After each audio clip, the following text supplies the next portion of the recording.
Halos makatulog na ako sa eroplano at nananakit na rin ang puwet ko sa kakaupo kahit nasa first class naman ako nakapwesto. Nakakainis lang na mapapauwi ako nang dahil lang sa binugbog kong kaklase ko. I have no choice kaso naka-freeze lahat ng cards ko so hindi ko masusunod ang mga luho ko.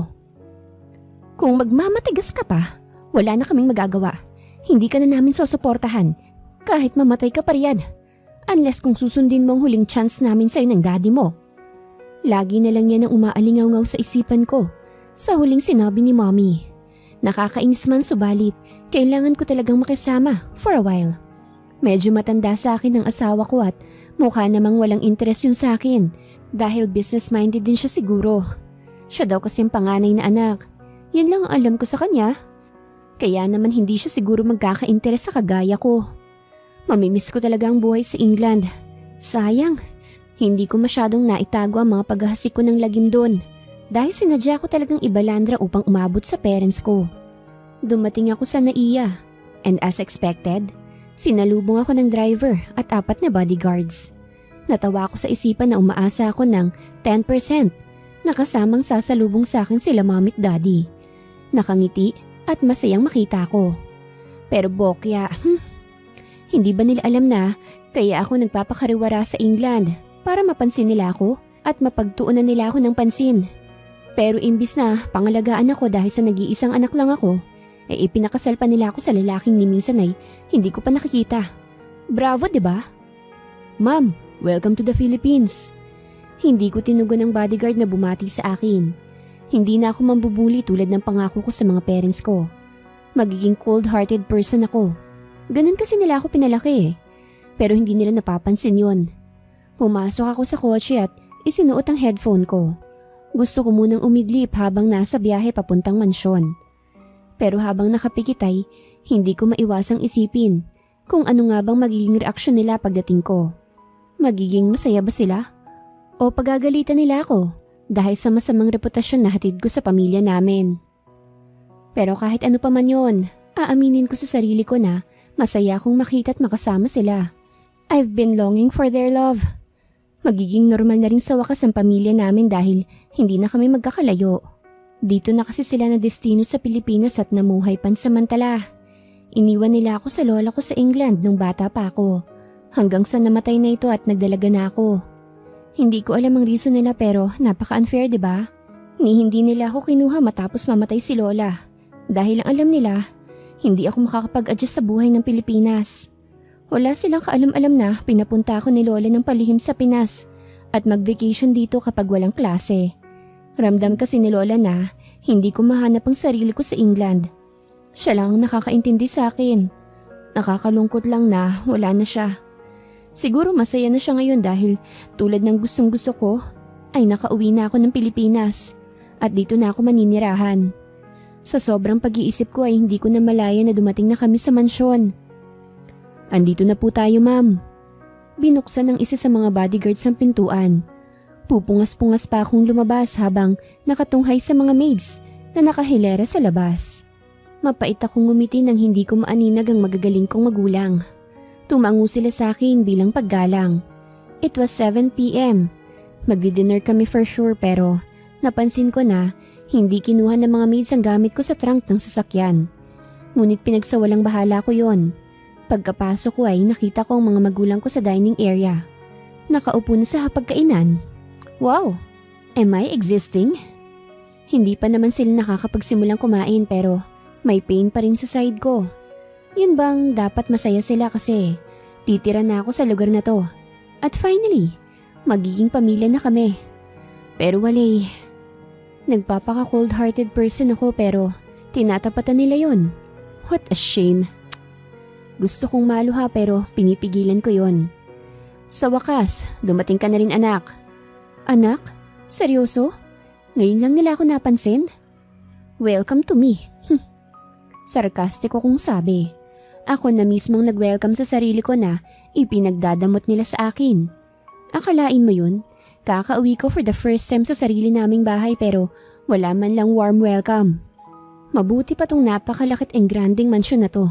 Hindi nila maiwan-iwanan. To the point na mas importante pa to kaysa sa akin. We're sorry dahil naging busy kami. Kumain ka na para makapagpahinga ka na, sabi ni Mommy. Hindi na ako sumagot at kumain na rin. Kahit gaano pa kasarap ang ipinahanda nilang pagkain ay hindi ko malasahan sa tabang ng presensya ko sa kanila. Mas priority nila ang business kesa sa anak nila. Tahimik kaming kumain na parang hindi kami pamilya. May tatay, may nanay, may anak. Isang pamilya na binuulang para sa Lion Group. Nauna na akong matapos kumain. Nawala na rin kasi ako ng gana. Magpapatay mali siya na lang ako sa trato nila sa akin. Magpapahinga na ako. Paalam ko. Sige anak, tumawag ka lang kapag may problema ka. Sabi ni Daddy na ikinatak ako. Saan ako tatawag? Bakit? Saan ba ako pupunta? Andito lang naman ako sa mansyon ah. Saan pa po ba ako pupunta? Uuwi ka na sa bahay niyong mag-asawa. You can't stay here kasi kasal ka na. Sabi ni Mommy na ikinaawang ng bibig ko. What? Akala ko ba kasal lang kami pero ano? Putol ni Mommy. Ano bang dapat na ginagawa ng mag-asawa? Ang bumukod, hindi ba? Isa pa, malapit lang ang bahay niyo sa school mo. Kaya sige na, mag-iingat ka. Hindi ako makapaniwala. Kadarating ko lang pero pinagtatabuyan na ako. Ang masaklap, magsasama kami ng isang estranghero sa iisang bahay. Akala ko asawa ko lang siya sa papel. Masyado pala akong nag-assume. They never changed. Napabuntong hininga na lang ako. Mukhang kailangan kong baliin ang pangako ko na magpapakatino ako. Mas worse sila sa inaakala ko. Ni hindi nila ako hinayaan na makapagpahinga ng isang gabi sa mansyon. Uminom ako ng tubig at tumindig, tsaka nagtungo sa labas. Walang abi-abiso o anumang bakas na paalam mula sa akin. Hindi ako nagalit pero hindi ako ngumiti. Puro sakit ang nadarama ko na halos mamanhid na to. Rhea! Tawag ni Mommy. Manong, umalis na po tayo. Utos ko pagkasakay sa kotse. Nag-aalangan pang driver ngunit nang makitang matalim kong tingin ay sumunod na siya sa akin. Nakita ko si Mommy sa labas na tumatawag pa rin. Parang tangi lang. Hello, she's not my mommy anymore. Ititreat ko sila kung anong deserve nila. Mukhang malayo ang titirhan ko sa mansyon dahil 30 minutes nang nag-drive si Manong. Sumandal ako sa bintana habang nakatingin sa labas. Mabuti na lang at may traveling pillow ako kaya komportable ang pagkakasandal ko.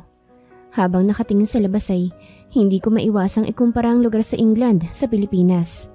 Masasabi kong cheap dito. Pero kumpara naman doon, masasabi kong mas masaya ang mga tao dito. Except for me. Huminga ako ng malalim. Ang bigat ng pakiramdam ko pero hindi ko magawang umiyak. Siguro nasanay na rin ako. Ni hindi ko maisip ang asawa ko kuno. Hanggang sa kinaidlipan ko na lang.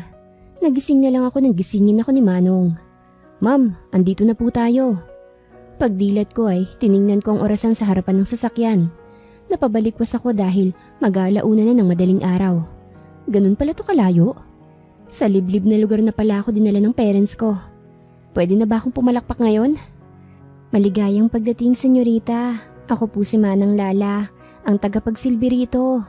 Bati sa akin ng isang katulong. Hindi siya naka-uniform tulad ng sa mansyon. Naka-duster lang ito at maamong kanyang mukha. May mapuputi na rin sa buhok niya. Hindi ko maiwasang maalala si Lola. Pero tulad ng trato ko sa iba, hindi ko pinansin ang matanda. Tumuloy na ako sa may kalakihang bahay na, for sure, sa amin ang asawa ko. Pagkapasok ko'y nakita ko sa salang nakaupong lalaki. Nakatalikod sa akin habang umiinom ng tsaa ata yun. Nang maramdaman niya ang presensya ko, ay tumayo siya. Gosh, ang tangkad niya. Mukhang nasa 6-footer and more siya. Tapos ang katawan, masyadong matipuno. Pero pagdating ko sa mukha niya, mukhang hindi ko na kailangan tanungin ng sarili ko kung maglalaway ba ako or hindi. Perfect! Akala ko kasi, pag business people, malalaki ang tiyan. Kulubot ang mukha. Basta, mga formal na ewan. Pero may isang pang-model ang nag-i-exist. And guess what? Asawa ko pa. Madami namang attractive sa England kaso hindi ko talaga prefer ang mga foreigners. Mukhang hindi naman ata ako lugi sa kanya. Kumain ka na ba? Mahinahon niyang tanong pero hindi naman malambing. Tapos na. Good. Ako nga pala si J. Angelo. Pagpapakilala niya sa kanyang sarili. Masyado siyang formal habang iniaabot ang kamay niya. Andrea Alvarez. Formal ko ring sagot. Siya lang bang marunong? Pero compared sa parents ko, mas caring siya. Mukhang inantay talaga niya ako base sa mata niya. Mukha kasing inaantok na siya. Aware ka na ba sa setup natin? Huwag kang mag-alala. Sa kwarto natin, 2 higaan doon. Para komportable ka. Isa pa, sa susunod na araw ng pasok mo. Ano? Sa next day na? Gulat kong tanong. Hindi pa pala ako makakapagpahinga nito. Kahit 1 linggo man lang. Pero na-appreciate kong pagiging conservative niya. Napapaisip tuloy ako kung bakit pumayag siya sa arranged marriage namin. Wala ba siyang girlfriend or else? Kasi sa gandang lalaki niya at pagiging caring, for sure maraming maglalapit sa kanya. Kaso, mukhang hindi ko malalaman ng sagot dahil hindi ko pwedeng itanong. Feel at home. Sige na, matulog na tayo. Alam kong pagod ka. Anya na, inisip pa ako. Kahit halata namang siyang inaantok. Pwede na ba akong kiligin? Pero kailangan ko pang pigilan to. Para lang to sa business. Nagpatiun na siya sa kwarto namin nang tumigil siya at lumingon sa akin. Bago ko nga pala makalimutan, kung naiilang ka sa relasyon natin, pwedeng itago mo na lang. Naiintindihan ko naman. Sabi niya. Ouch! May point naman siya. Isa pa, hindi ko pa siyang kilala masyado. At kung titingnan, nasa mid-30s na siya. Habang ako, kaka-20 ko pa lang. Baka iniisip niya na ikakahiya ko siya. Wala naman siyang ipapangamba dahil sa totoo lang. Hindi naman kami magkikita palagi. Siya busy sa kumpanya, ako naman sa school. Pagkapasok ko sa kwarto ay nahiga na siya. Totoo ngang sinabi niya na 2 kama. Yung bedsheet niya color sky blue, habang yung akin ay baby pink. Napangiti ako dahil akala ata niya gusto ko ang color na yon dahil babae ako. Pinaka-hate ko yung mga girly na color. I prefer black, but what should I do? At least ito, hindi ko pa man kilala, ay napaka-considerate na niya sa akin. Kahit papano medyo nababawasan ng bigat ng aking damdamin. Nauna nang ipasok ni Manang ang gamit ko kaya nagbanyo na ako para makapaghugas at makapagpalit na rin ng pantulog. Pagbukas ko ng cabinet ay na-overwhelm ako. May mga gamit na pala doon, pajama at towel. Pinahanda ko yan just in case na dumating ka. Anya na hindi pa pala nakatulog. Ganun ba? Salamat. Naisagot ko na lang. Unusual treatment to. Tuluyan na siyang pumikit nang sabihin niya yon. Nagtuloy na ako sa banyo at nag-quick bath. Medyo guminhawang pakiramdam ko pagkatapos. Tiningnan ko siya at himbing na himbing siya. He's so damn hot. Pero kung nakaka-attract ang physical appearance niya, mas naa-attract ako sa ugali niya. Hindi niya tinitake advantage ang setup namin. Hindi siya nag-i-insist ng lovemaking. Kung pwede lang mag-take advantage ang babae, di sana ako nang nauna. Napapangiti ako sa isiping yon. For the first time, I smiled genuinely since I got home. Kinabukasan, nagising ako ng tanghali. 11:00 na ng tanghali. Medyo nanibago pa ako sa paligid ko. Nasa Pilipinas na nga ako. Dinig ko sa labas sa mga naglalako ng kung ano-ano. Wala na si Jay sa kinahihigaan niya. Tapos, maayos na rin ang kama niya. Naglinis ba si Manang habang natutulog ako nang gumising si husband ko? Napaka-feelingera ko talaga. Pero totoo naman, he's my husband. Tumayo ako at tiningnan ang sarili ko sa salamin. May malaki kasi kaming aparador na may malaking salamin. Ano bang mukha to? Para akong hinuya ng palaka pagkatapos dinura. Nagtatakbo ako sa banyo upang mag-ayos. Bago pa makapasok si Jay. Ayokong makita niya ako sa ganitong itsura. Nang maghubad ako, napansin kong basa sa manggas ko. Yuck! Yung laway ko, matutuyo na. Kung noon, wala lang sa akin to. Ngayon, mukhang kailangan ko na tong pigilan. Mabilis akong nag-ayos bago lumabas. Senyorita, gising na po pala kayo. Kamusta po ang tulog nyo? Malapad pang nakangiti sa akin si Manang Lala na inihahanda ng hapag. Hindi siya nakakailang kaso hindi ko kayang magbait-baitan sa harapan niya. Nag-thumbs up na lang ako bilang tugon sa kanya. Bastos na kung bastos pero cold-hearted person na to. Mabuti naman po kung ganon. Tamang-tama po dahil tapos ko na pong iluto ang sinigang para sa pananghalian. Paniguradong gutom na po kayo. Sinabi pa niya na hindi pa rin mabura ang ngiti sa kanyang mukha. Gusto ko sanang itanong kung nasa saan si Jay kaso baka isipin niya na may gusto na kaagad ako sa kanya. Pero naisip ko yung higaan na inayos niya kaya pwede kong gamitin yun na alibay. Manang? Po, senyorita? Pwede wag na po kayong magligpit sa kwarto kung natutulog pa ako. Kako na napaismid pa rin. Ay senyorita, si Sir po ang nagliligpit sa kwarto. Hindi po ako. Ayaw po kasi nun ng makalat.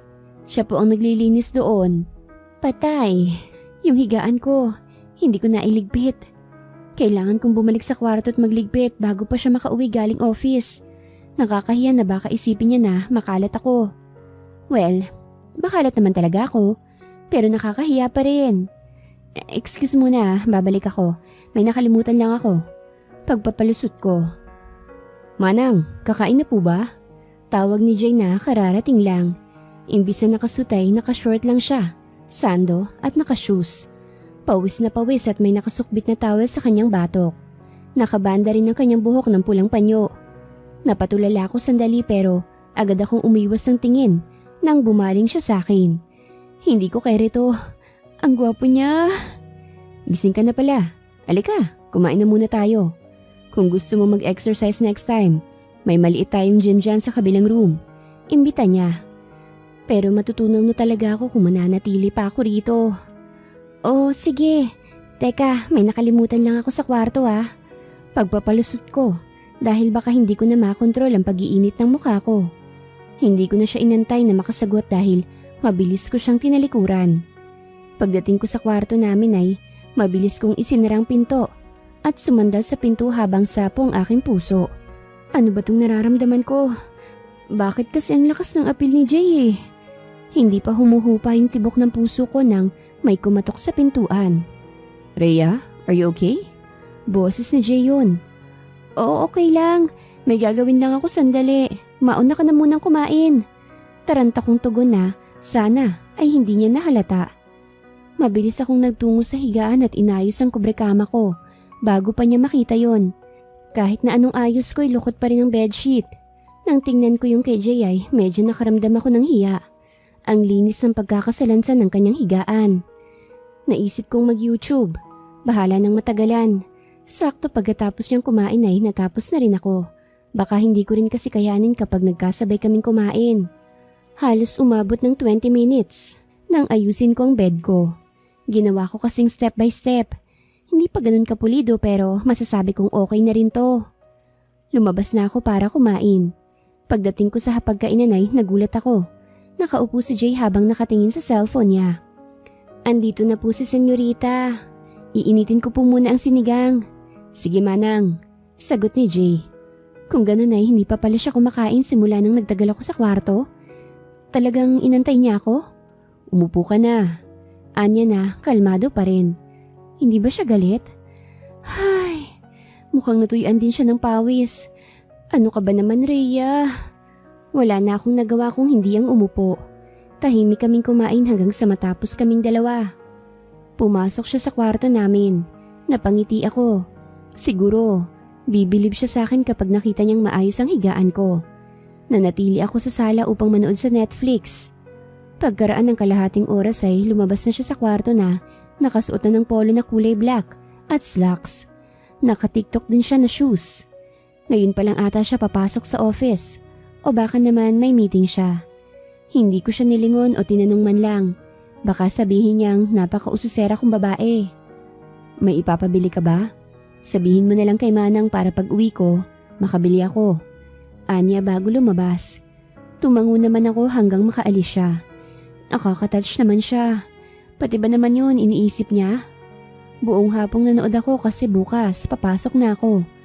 Tumawag si na mami kaso hindi ko sinasagot.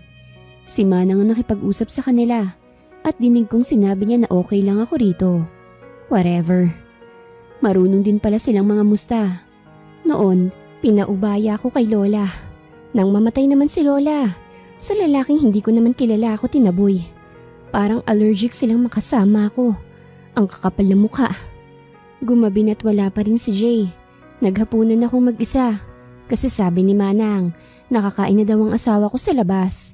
Hindi na ako nagkomento dahil ano naman bang sasabihin ko. Pero 9:00 na, wala pa rin siya.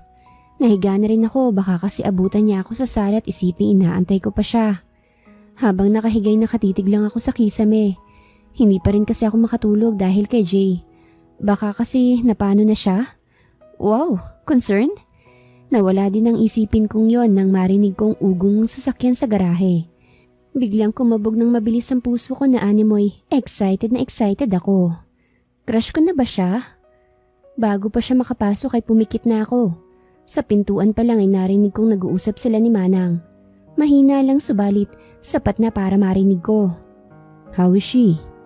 Maayos naman po siya. Nanood lang po ng Netflix buong maghapon. Kumakain ng snack at nakapaghapunan na rin po. Ganun ba? Good. Ang sweet naman. Chine-check pala niya ang kalagayan ko. Pumasok na siya at isinara ng pintuan. Idinilat ko ng bahagyang mata ko upang makita siya. He's exhausted. Pagod talaga siya sa work. Halata sa ekspresyon niya. Pati tindig niya'y bagsak na bagsak ang mga balikat niya. Nagbanyo siya. Nang makalabas ay kamuntikan pa niya akong mahuling sinisilip siya.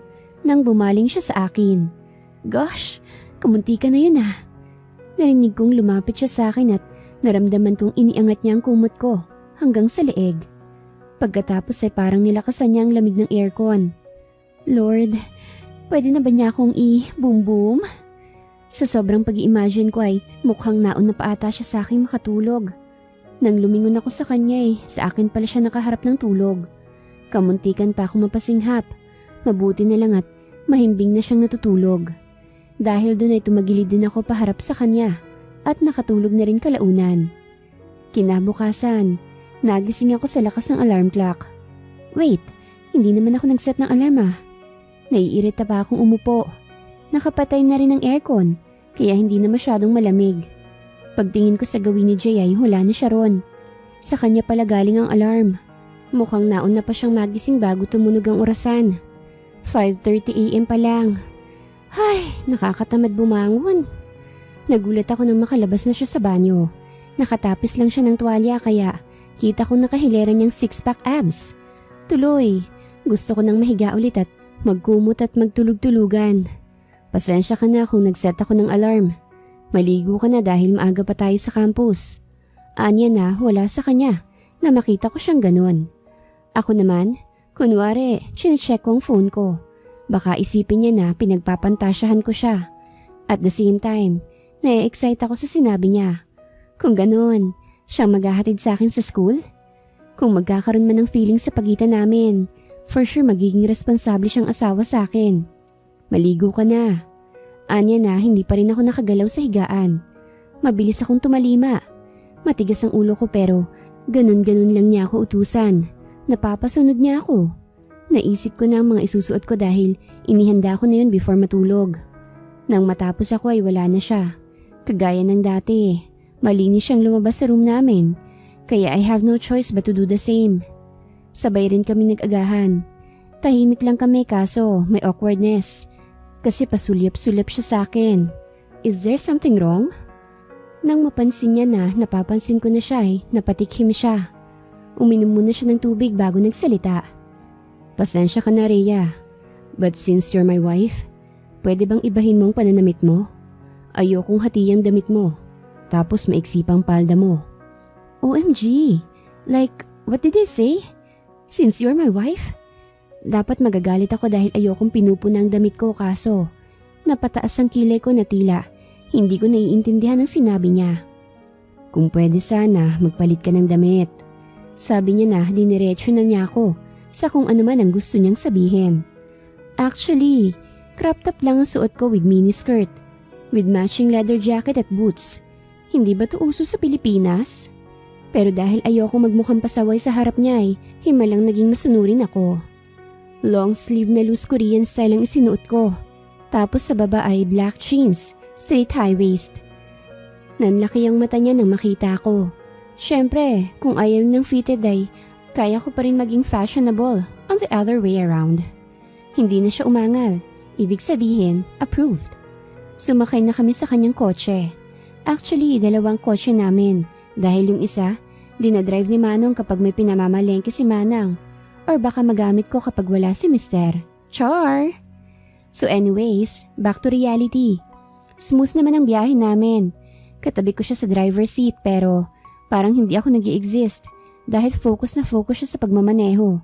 Hindi pa nagsasampung minuto. Dumating na kami sa campus. Akala ko isang putyo-putyong school lang to.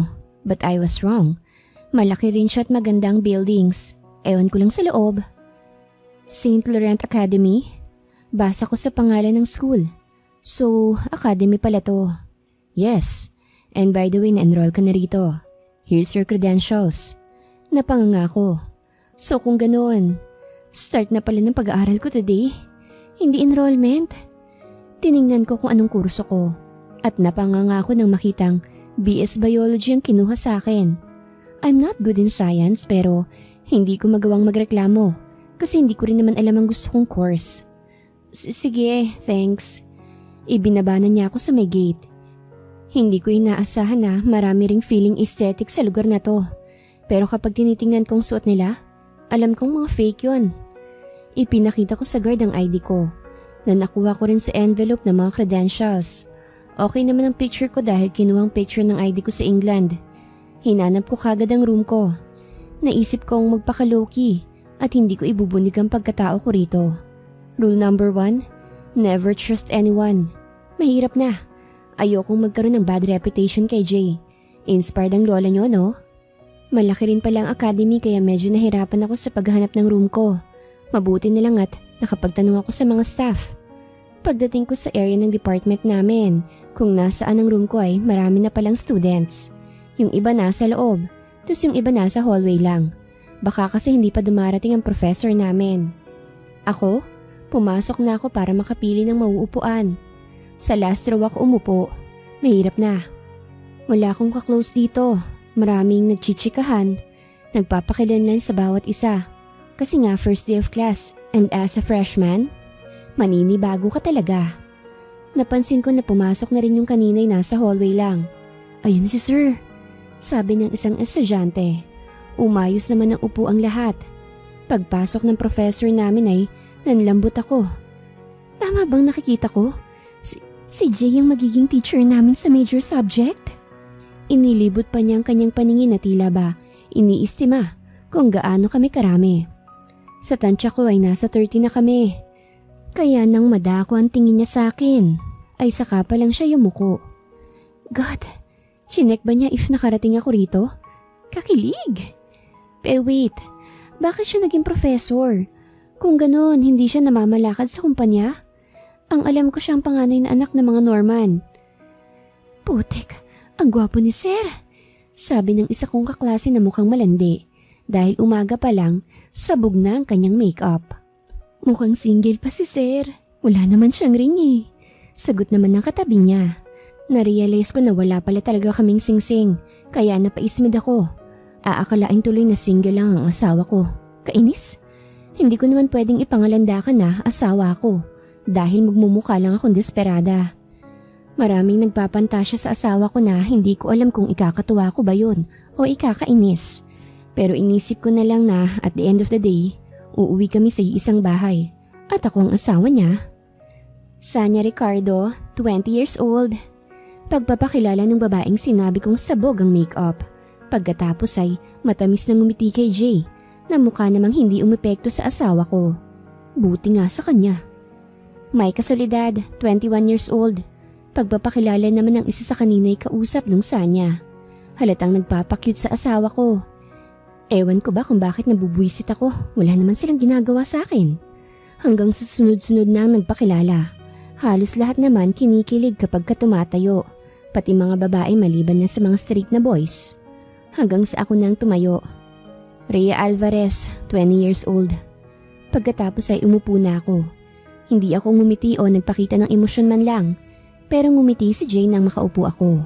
Ako lang atang binigyan niya ng ganoong response. Assurance ba yun na wala akong dapat na ikaselos? Kung ano man yun, napawi nun ang inis ko kanina. Inirapan ako nung Sanya na napapansin din ata ang ngiti ni Jay sa akin. Hindi ko nalang pinansin dahil wala naman siya sa akin.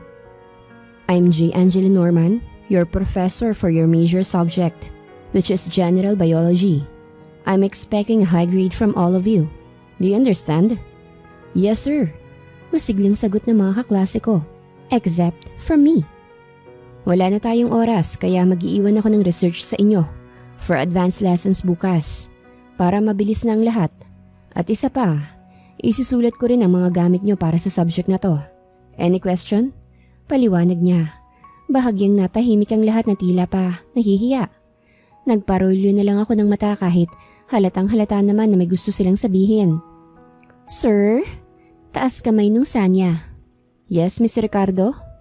May girlfriend ka na po ba? Kunwari ay nahihiyang tanong niya. Medyo naghiyawan ang mga kaklase ko na parabang pare-pareho sila ng tanong. Wala. Maikli niyang sagot. Wala naman talaga kasi asawang meron siya. Hindi nila siguro tinanong yon dahil wala siyang singsing sa kanyang daliri.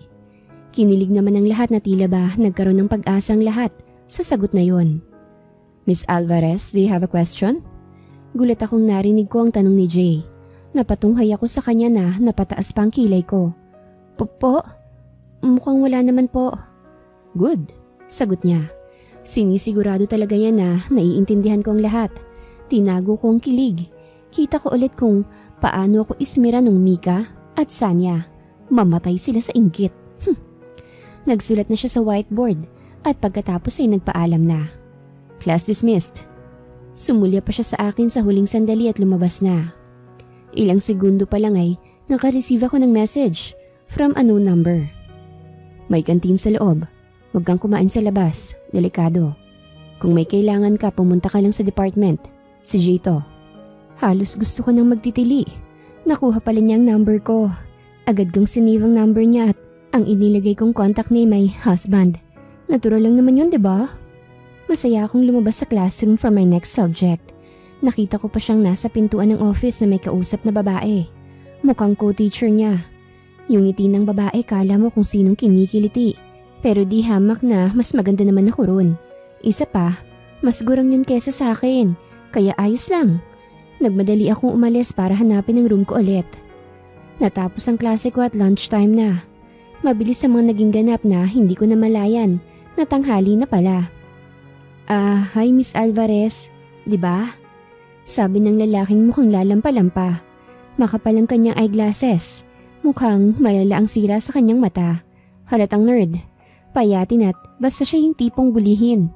Pero mukha namang mabait. Oo, bakit? Sagot ko na hindi man lang tumitingin. Ako nga pala si Rocco. Same course sa BS Biology. O tapos, sagot ko na hindi nagpakita ng interes sa sinabi niya. Napaka-heartless ko ata kahit mukha naman siyang walang bad intention. Pwede bang makisabay ng lunch? Wala pa kasi akong kakilala rito. Mahinahon niyang tugon na hindi makatingin sa akin ng diretsyo. Siguro ay walang may gusto sa kanyang makipagkaibigan. Naalala ko tuloy yung binuli ko sa England. Yun nga lang yung babaeng yun, hindi naman nerd. Medyo nakaramdam ako ng awa. Kanina pa kasi siya iniiwasan ng iba. Napansin siguro nito na wala akong kasama lagi, kaya naisipan niyang sa akin nalang lumapit. Okay. Biglang lumiwanag ang mukha niya nang hayaan ko siyang umupo sa harap ko. Inilapag niya ang tray ng pagkain niya sa lamesa. Kakain na ako nang bigla siyang pumikit at pinagdikit ang mga palad niya. Napalunok na lang ako at saka wala sa sariling na ibaba ko mga kubyertos. Saka sumabay sa kanyang prayer. Nang matapos siya ay kumain na kami. Habang kumakain kami ay sinusulyapan kong suot niya. Naka-t-shirts lang siya na black pero halatang luma na kasi alam mo yung ilang laban na at taon na ang pinagdaanan nito kaya hindi na siya gaanong ka-black dahil sa kupas na. Tapos ang bag niya luma na rin dahil may mga punit na. Nakakaawa. Ang ulam lang niya ay gulay at kanin tapos tubig. Tapos ako, ang side dish ko ay gulay, chicken curry at naka-soft drinks pa ako. Marami ang servings dun kaya binigyan ko siya ng chicken.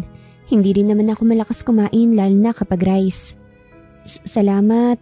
Nahihiya niyang sabi na wala akong paalam na nilagyan ng ulam ang kanyang plato.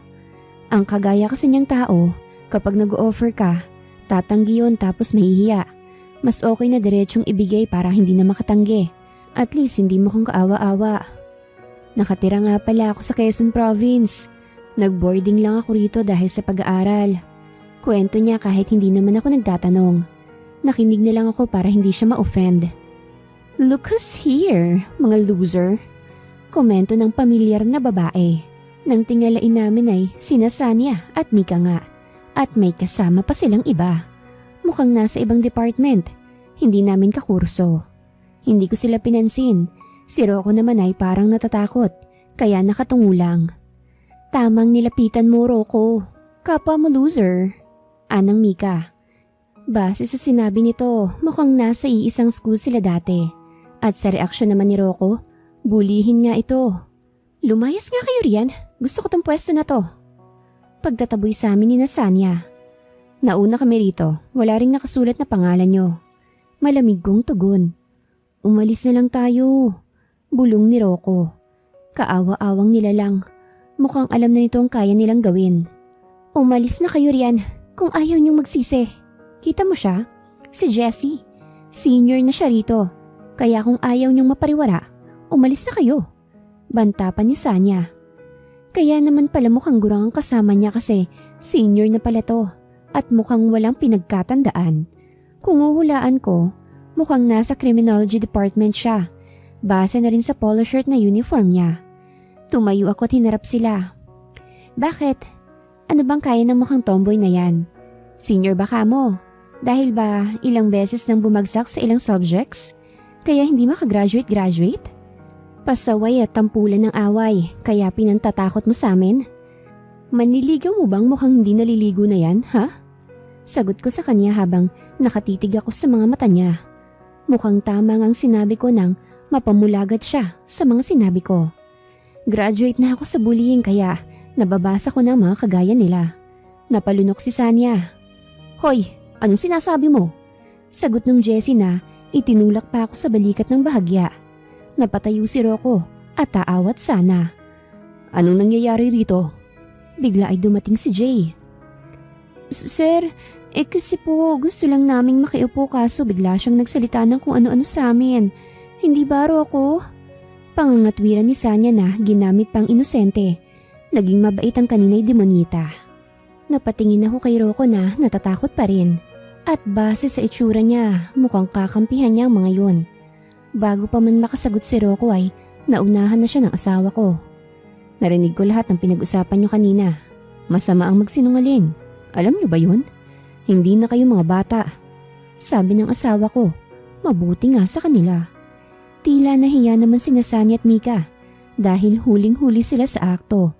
Mabuti na lang at dumating ang asawa ko kung hindi ko mangingimi na patulan sila. Lalo na't kami ang ginugulo. Ayokong inaapak-apakan lang ako ng kung sino. At ikaw Jessie, ang tagal mo na sa paaralan na to pero hindi ka pa rin nagbabago. Pati mga freshmen na mga students ko pa, iniimpluwensyahan mo. Ayoko nang makita na sinasama mo sila. Maliwanag ba? Oo. Sagot ng Jessie, saka umalis. Sorry sir. Magkasabay na hinging paumanhin ni Sanya at Mika. Halata rin sa kanila ang pagkapahiya. Huwag kayong mag-sorry sa akin, sa kanilang dalawa. Mukhang nag-aalangan pang dalawa na mag-sorry sa amin. Pero wala na silang nagawa dahil asawa ko na ang nag-utos. Sorry. Sabi nila na humarap sa amin. Kahit halatang hindi naman bukal sa kanilang loob. Masama rin ang tingin nila sa amin. Pero nginitian ko lang sila ng nakakaloko. Sa susunod, sa office na lang kayo mag-lunch. Baling sa amin ang asawa ko. Medyo kiniliti ang puso ko sa sinabi niya. Sige, umalis na siya at naiwan kami. Inirapan kami ng dalawa bago umupo sa ibang table. Nakahinga naman ng maluwag si Rocco. Ang bait ni sir, tapos ikaw ang tapang mo. Nakangiting komento ni Rocco. Umaliwalas na rin ang kanyang pakiramdam dahil wala na sa paligid ang dalawa. Bumalik na kami sa pagkain. Kahit papaano ay nagkaroon ako rito ng kaibigan. Isa pa, may proteksyon kami ng asawa ko. Kaya mukhang hindi ako magkakabad reputation dito. Tapos na ang klase nang mag-text ang asawa ko ulit. Sa likod ka ng campus maghintay, nandun ang sasakyan. Kinilig na naman ako. Nakakatuwa lang kasi para kaming magka-textmate. Saan ka umuwi? Tanong ni Rocco. Inalala ko ang subdivision kung saan kami nakatira. Sa Celina Royal. Ah, mas malayo yung sayo. Sa Brooklyn ako madadaanan lang. Pero sabay na tayo.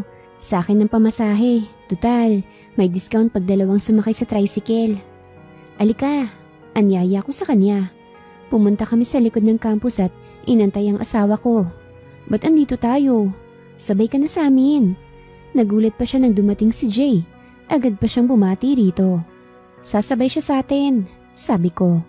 Pero, angal ni Rocco. Alika na, sabi ko. Wala na siyang nagawa kung hindi ang sumakay.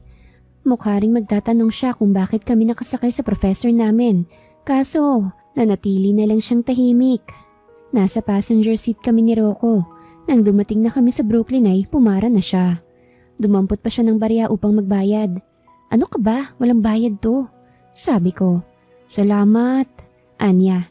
Nang makababa siya ay kumaway siya sa akin. Nang maisaradong pinto ay biglang nagsalita si Jay. Dito ka na umupo sa unahan. Hindi na ako umangal at hindi nagpahalata na apektado ako sa mga sinasabi niya. Kahit gustong gusto ko nang matunaw. Mabuti at nakikipagkaibigan ka na rito. Mahirap mag-adjust lalo na't sa England ka lumaki. Paunawa niyang sabi. Para siyang parent na ginagabayan ako. Siyang lumapit, naawa lang naman ako. Ngumiti siya. Gosh, nakakapanglambot yung killer smile niya. Kapag may problema ka sa academy, just tell me, okay? Kung may nambuli sa'yo or kapag may mga itinatanong ka about sa subjects mo, I can handle myself. Sa wakas ay naibulalas ko. Ayoko namang makita niya na mahina ako at parang bata na kailangan laging alalayan. I know. Pasensya ka na kung naiilang ka sa relasyon natin. Sabi pa niya. Ayos lang, hindi naman required na malaman ng lahat ang marital status ng student at teacher. Bahagya pa siyang napatawa. Hindi na siya umimik pa at nag-drive na lang. Gustong gusto kong itanong kung bakit professor siya at hindi negosyante. Parang may mali. Pero hindi ko magawa dahil wala pa naman ako sa lugar para magtanong ng ganun kalalim na tanong kay Jay. Dumaan muna kami sa department store. Kamuntikan ko nang makalimutan ang tungkol sa mga requirements ko sa kanya at sa ilang subjects. Mabuti na lang at inalala niya. Binilhan ko na rin si Rocco. Halata kasing mahihirapan yun sa pagbili. Ba't masyado atang marami ang binili mo? Ah, kay Rocco yung iba. Nakakaawa kasi. Wala sa sarili kong sagot. Nakakapanibago ng dating bully ay nagiging mabait na. Feel free to do what you want, Anya. Nag-cellphone na lang ako at hindi na siya inintindi. Mahirap na kasi at hindi kaya ng foundation ko na itago ang pagbablush ko. Kinabukasan, tulad ng gawi inihatid ako ng asawa ko. Magaan na rin ang pakikitungo ko kay Manang. Nakapag-research na rin ako pero hindi ko akalain na mas magaling si Rocco. Halos in-explain niyan tungkol sa cell structure, ang function nito, pati ang theory, elaborated pa. Kaya naman hindi na ako nagtataka kung bakit ganun kakapal ang kanyang salamin.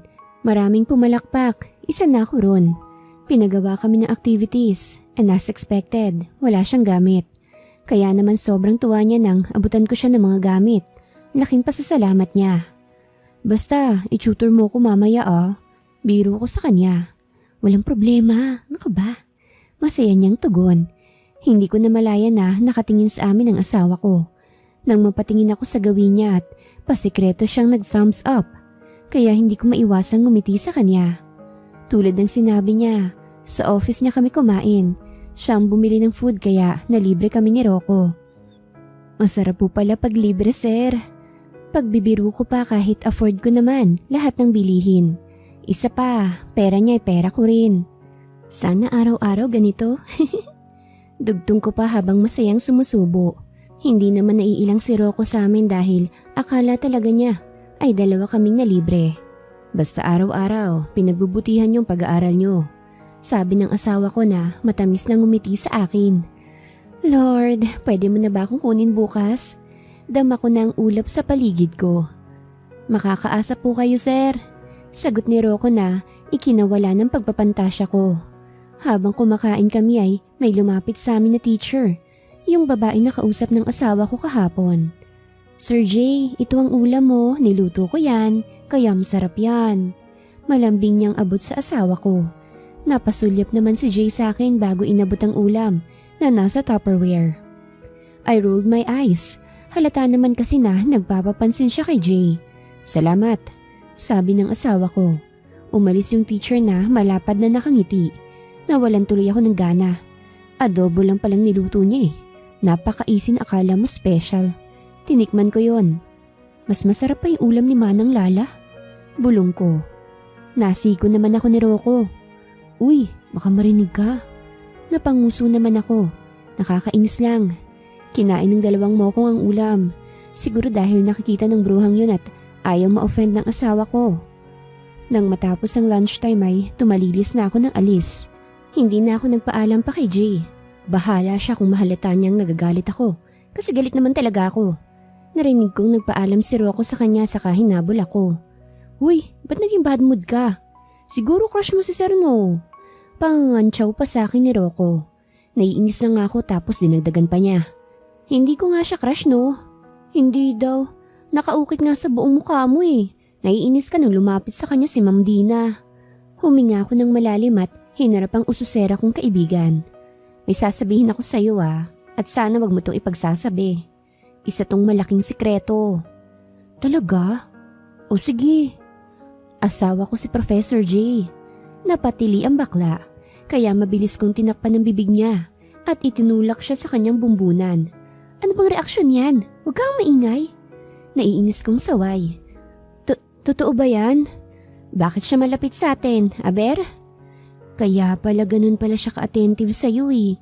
Kaya nga sinasabi ng iba na favorite ka ni Sir kasi ikaw lagi ang napapansin. Kasi you're the wife naman pala. May right ka naman para magselos kanina girl. Anya na parang lumambot ang kanyang boses. Matalim akong humarap sa kanya. Baka ikaw may sasabihin rin. Napakagatlabi siya. Since alam ko ng sikreto mo, siguro panahon na rin para sabihin kong secret ko. Nabakla ka. Napatutop siya sa kanyang bibig at hindi niya inaasahan ang sagot ko. Alam mo girl, hindi ako insensitive na tao. Bilib na talaga ako sa'yo. Ay, sa wakas, may napagsabihan na rin ako ng secret ko. Sa family kasi namin masama ang tingin nila sa gaya kong binabae. Ay nako, hayaan mo nga sila.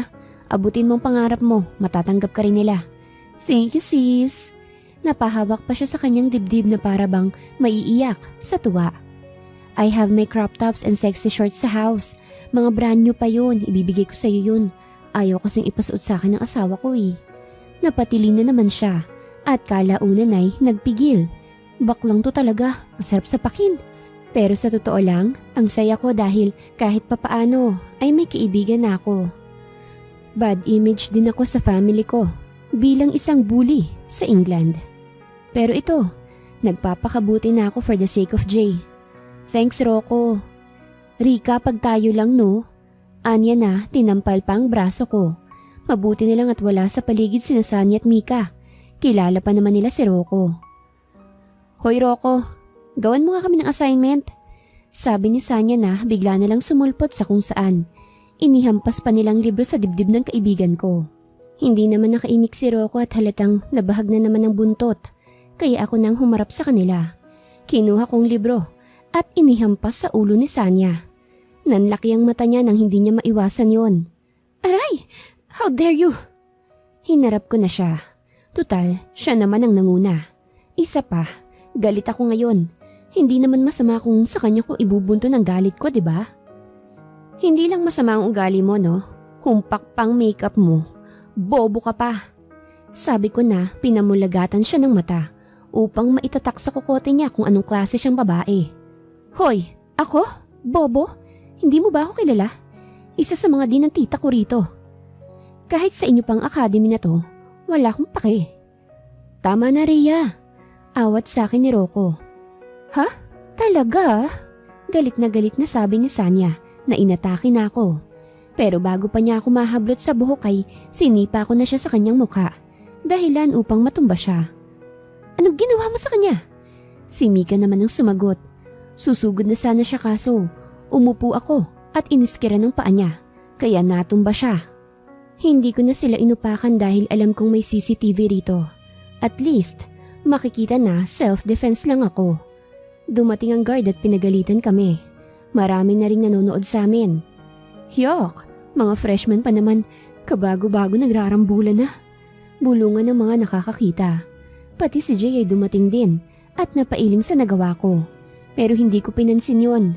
Naiinis na rin ako. Lalo na nang sumunod ang bruhang papansin sa asawa ko. Dinala kami sa guidance office. Since si Jay ang tumatayong advisor namin sa major subject ay nando doon din siya. Nagpapatulong lang naman kami sa assignment kaso nagalit siya. Tinawag pa niya akong bobo. Pati si Mika, dinamay pa niya. Natawa ko sa sinabing palusot ni Sanya. Totoo ba yun, Miss Alvarez? Hindi nakatingin sa akin si Jay. Halatang dismayado. Sumugod siya sa amin at ibinato kay Rocco ang libro sa dibdib. Masakit yun, di ba? At correction, hindi nagpapatulong. Nag-uutos na ipagawa ang kanilang assignment na para bang may utusan. At hindi ako nangunang manakit. Nag-self-defense lang ako sa pananakit na gagawin niya. Sinungaling! Dahil sa nangyari sa kantin kaya ka nagalit sa amin. Kinampihan ka ni Sir Norman kaya akala mo kung sino kang umasta. Pagak akong napatawa. Tingnan nyo, pinagtatawanan pa niya kami. Sabi naman ni Mika na nagkukunwari ay umiiyak. May CCTV footage naman dun sa hallway. Yung maliit na parang balbang itsura na hindi napapansin. Nakita ko. Pwede niyong i-review yon. Umiilaw kaya for sure. Makikita niyong katotohanan. Alam kong high-tech yon. Paliwanag ko. Kaya nga pinatawag ko kayo dahil gusto ko lang naman malaman kung sino nagsasabi ng totoo. At academy to. Hindi basta college lang. We provide the best material and facilities to all deserving students. Ani pa ng guidance na ikinasinghap ng dalawa. Lalo na nang i-play sa computer ng guidance ang footage. Gladly, naririnig din ang usapan namin kaya rinig na rinig ang bawat lumalabas sa bibig namin. Miss Ricardo and Miss Soledad, pakitawag yung parents nyo. Suspended din kayo ng 1 week. Nagulat sila at halos magmakaawa na wag daw ipatawag ang parents nila. Nakakatawa silang panoorin. Buti pa ako ng bully. Hindi napapatawag ang parents ko kasi nasa Pilipinas. Tumingin ako kay Jay. Akala ko matutuwa siya pero nagkamali ako. Dismayado pa rin siya. Nang matapos ang usapan ay lumabas na siya without even talking to me.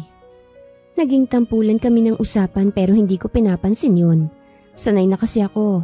At isa pa, at least nalaman din ng lahat na hindi kami ang may kasalanan.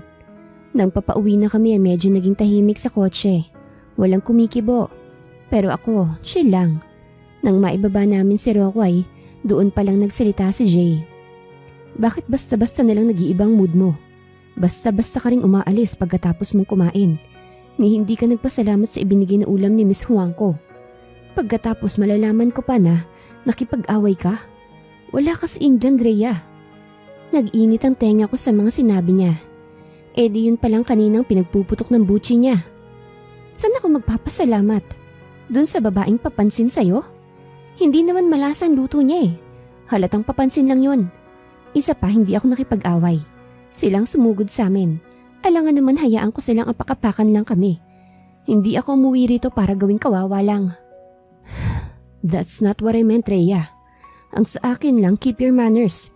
Alam kong nagpapapansin siya pero panatilihin rin natin ang respeto. At ang tungkol naman sa away mo, pwede mo namang isumbong sa akin, di ba? Ano ko, pungkol? Palasumbong? Rinig mo naman siguro kanina na ginamit kang pang-alabay ng hinayupak na babaeng yun. Dahil kinakampihan mo raw kami.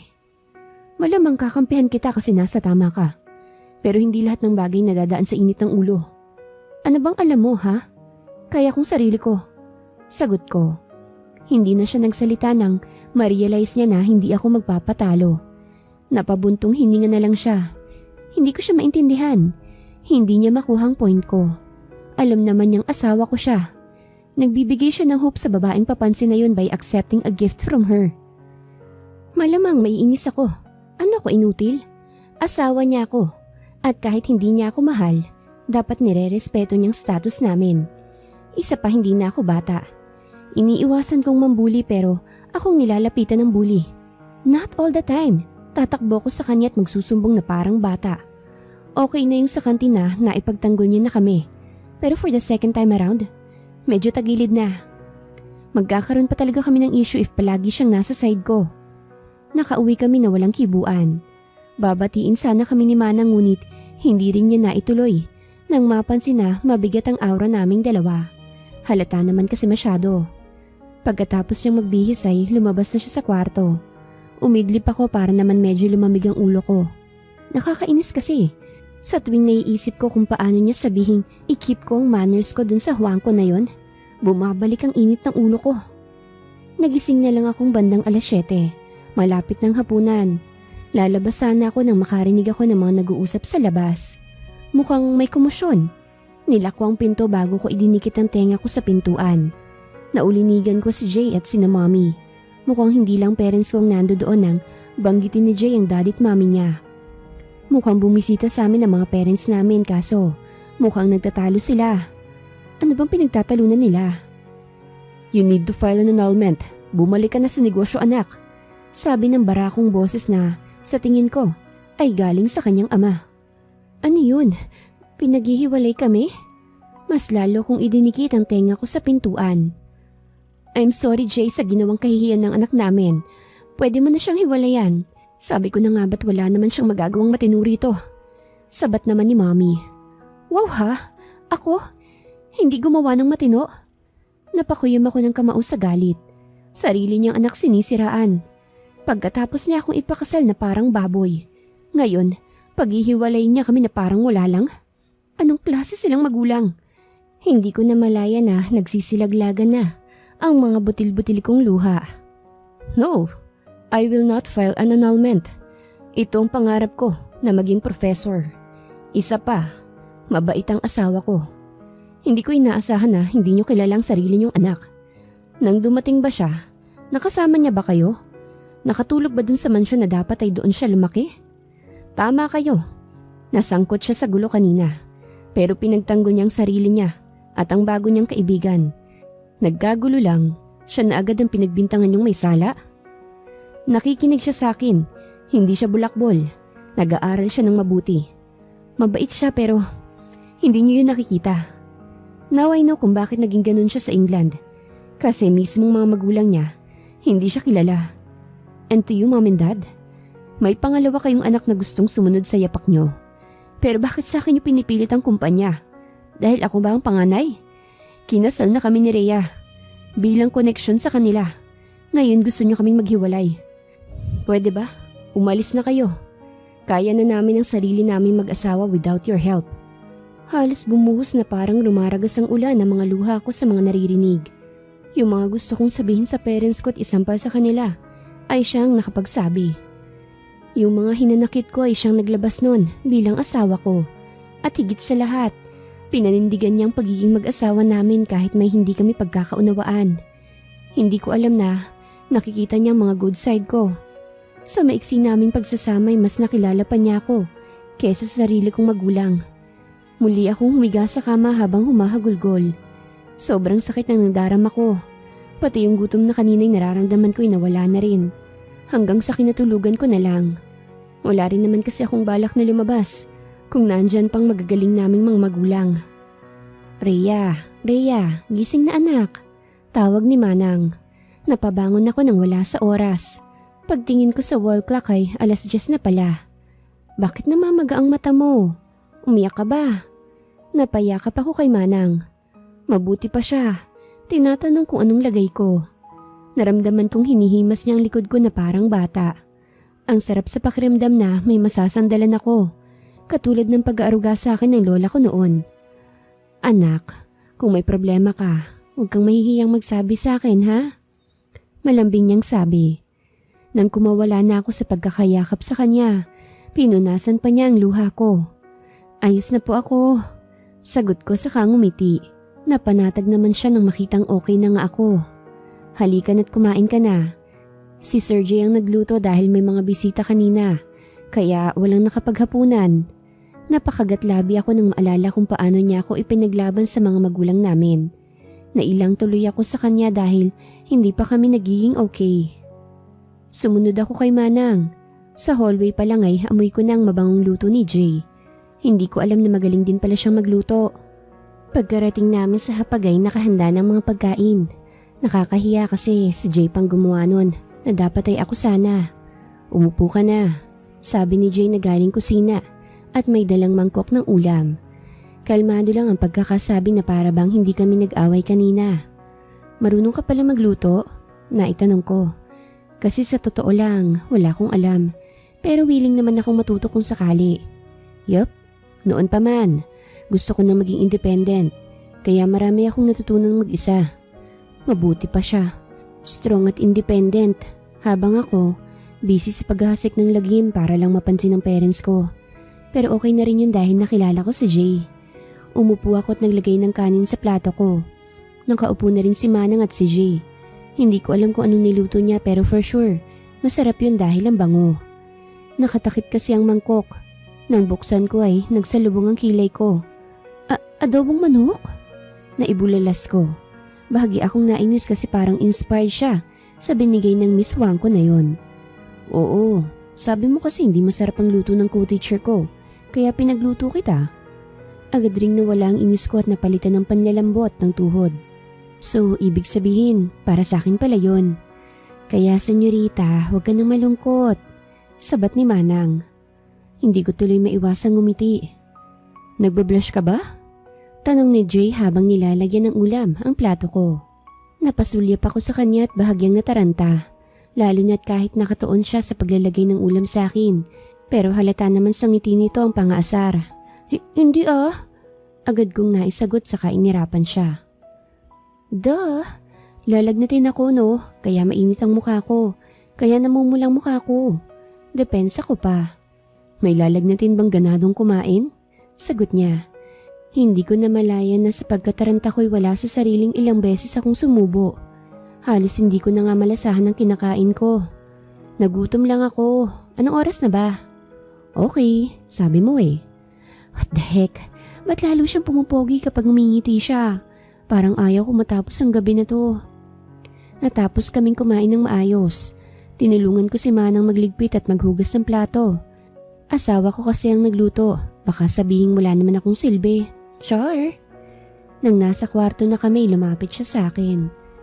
Maybe we can share one bed this time? Mag-asawa naman rin tayo. Napaawang ang bibig ko. Are we gonna take it serious na? Our relationship? Teka Jay, you mean? Kasal na tayo. At sa maniwala ka't sa hindi ka negotiation sa akin. Paninindigan ko kung sinong mapapakasalan ko. And I think, unti-unti na rin kitang minamahal. Kaya sana, we can make this work out. Nangilid ang luha ko sa sinabi niya. Sa totoo lang, mahal ko na talaga siya. Sa kabila ng ipinagkait na pagmamahal sa akin ng aking mga magulang, natagpuan ko naman yun kay Jane na mas piniling kilalanin ako kaysa husgahan muna. Hindi ako perpekto. I have a lot of flaws. Mas maraming dark side sa pagkatao ko. Hinawakan niyang magkabilang pisngi ko upang magtamang aming paningin.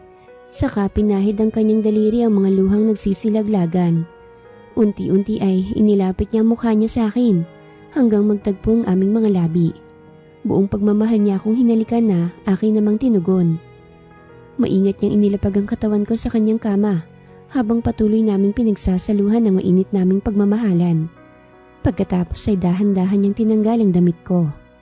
Kinakabahan man dahil unang beses ko to ay hindi ko maiwasang matuwa dahil ang asawa ko mismong makakauna sa akin. Kahit doon man lang ay maipagmalaki ko na malinis ang pagkababae ko. I love you, Rhea. Bulong niya sa tenga ko na nooy hinahalikan niya. Mas lalong bumugso ang damdamin ko. I love you too, Jay. At ang gabing to ang simula ng buhay mag-asawa namin. Kinaumagahan, masaya kaming gumising. Sabay pa kaming naligo na para bang nasa honeymoon stage pa kami. Pwede na nga kaming langgamin kasi sobrang sweet pala niya. Napansin ni Manang kung paano kami maglampungan, pati na sa hapag. Napatikhim pa siya nang hindi namin siya napapansin. Bilisan niyo na riyan. Tsaka na kayo maglampungan kapag dumating na kayo galing school. Nakataas ang kilay nitong saway sa amin, pero alam naman naming masaya siya para sa amin. Opo, Manang. Sabay pa naming sagot. Nakaakbay siya sa akin habang papunta kami sa sasakyan. Magkahawak kamay habang nasa biyahe. Kung pwede lang sana na ganito na lang buong araw. Kahit sa klase kumikindat siya kapag walang nakakakita sa amin. Napapahagik-hik naman ako nang wala sa oras. Hoy bruha, tumatawa ka mag-isa. Saway ni Rocco. Mister ko kasi, kanina pa nagpapapansin. Bulong ko. O sus, may nagpapainggit? Nasabi na lang niya sabay irap sa akin. Baklang to talaga. Naging masaya ang pagpasok ko araw-araw. Hindi na rin ako apektado sa pagpapapansin ni Miss Wangko sa asawa ko. Minsan iniirapan ako ng naturang teacher dahil mas attentive sa akin si Jay. Pakiba niya asawa ko siya. Gabi-gabi rin na pinagsasaluhan namin ang pagmamahalan namin. Habang dumadaan ang araw ay nagkaka-issue na kami. Napapansin na ng iba kung gaano kami ka-close ni Jay. Okay lang naman, asawa ko naman siya eh. May narinig pa ako minsan sa ibang student na immoral daw na magkarelasyon ng teacher at student. May mga nagpaparinig pa na mawawala ang lisensya ng teacher kapag nalaman ang relasyon namin. Sus, eng-eng nila. Hanggang isang araw bigla akong nahilo. Ewan ko pero parang bumaliktad ang sikmura ko. Lalo na nang may babaeng dumaan sa harap ko. Ang baho ng kanyang perfume. Kaya wala sa sariling na isuka ko sa malapit ang kinain ko nung lunchtime. Naku, baka buntis ka. Naibulalas ni Rocco na nag-aalala. Tuloy, pinagbulungan na naman ako. Hindi ko siya sinagod at tumayo ako. Bago pa man ako makalakad ay nawalan na ako ng malay. Nagising na lang ako na nasa infirmary na pala ako. Gising ka na? Alalang tanong ng asawa ko na hinahagod pa ang ulo ko. Anong nangyari? Naitanong ko. According to the nurse, sintomas daw yan ng pagbubuntis mo. Nakangiti niyang balita sa akin. Hinalikan ng noo ko. Are we having a baby na? Tumango siya. Naiyak naman ako sa tuwa dahil nagbunga kaagad ang pagmamahalan namin. Nagpatuloy ang pag-aaral ko kahit buntis ako.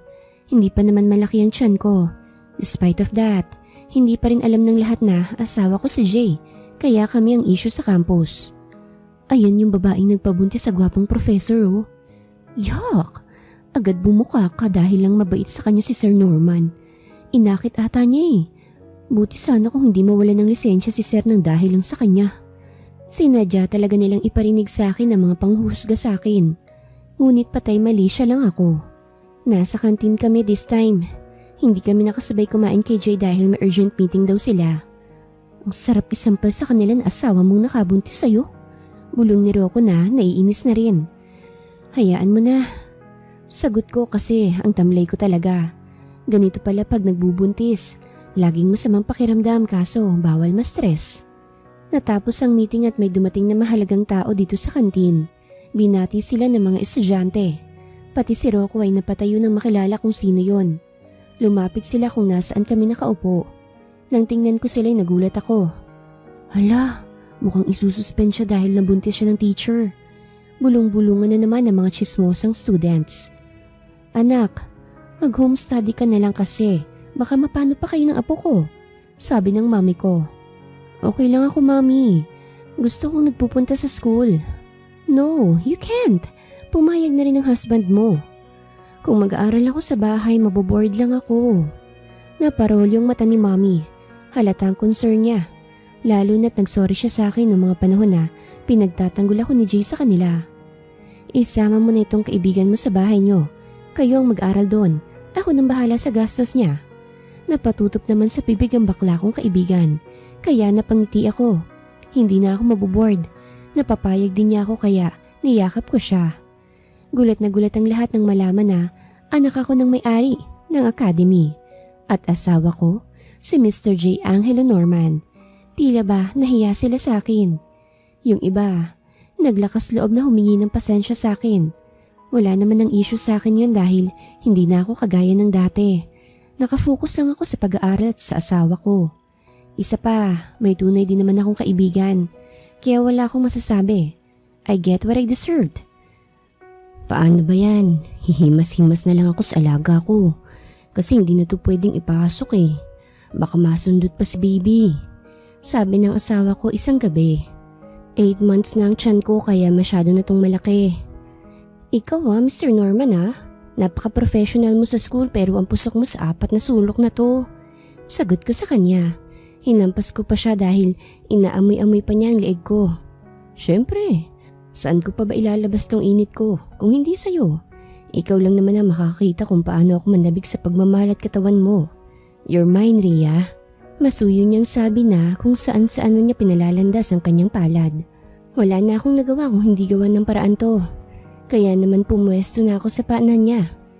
Ang bibig ko ang gagamitin ko. Pagkalipas ng isa pang buwan ay nailabas ko ang anak namin. Tuluyan na rin bumuti ang relasyon ko sa mga magulang ko. Pagkatapos binyagan ni Baby Eros ay bumalik kami sa school ni Rocco. Naging part na rin siya ng family kasi ninang siya ng anak ko. Yung akala kong simpleng araw na lang sana ng school ay naging espesyal nang isa-isa akong nilapitan ng mga students at binigyan ng rose. Halos maiyak ako nang pinatugtog nila ang On This Day. Dahil siya rin namang sulpot ni Jay. Lumapit siya sa akin at naluha na rin. Halos napuno ng hiyawan sa auditorium dahil sa kilig. Kasal tayo, oo. Pero hindi pa kita naihaharap sa altar. Since lumabas na si Baby, gusto na kitang iharap sa altar bilang asawa ko sa una at huling pagkakataon. Kaya love, will you marry me? Tuluyan na akong napaiyak. At dahil doon, hindi ko na napigilang mapasigaw. Yes! Niyakap niya ako at binuhat. Sa kabila ng pinagdaanan ko, dumating ang lalaking hindi lang naging asawa, kung hindi naging professor ko pa na siyang gumabay sa akin.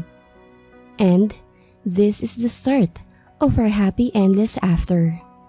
Wakas.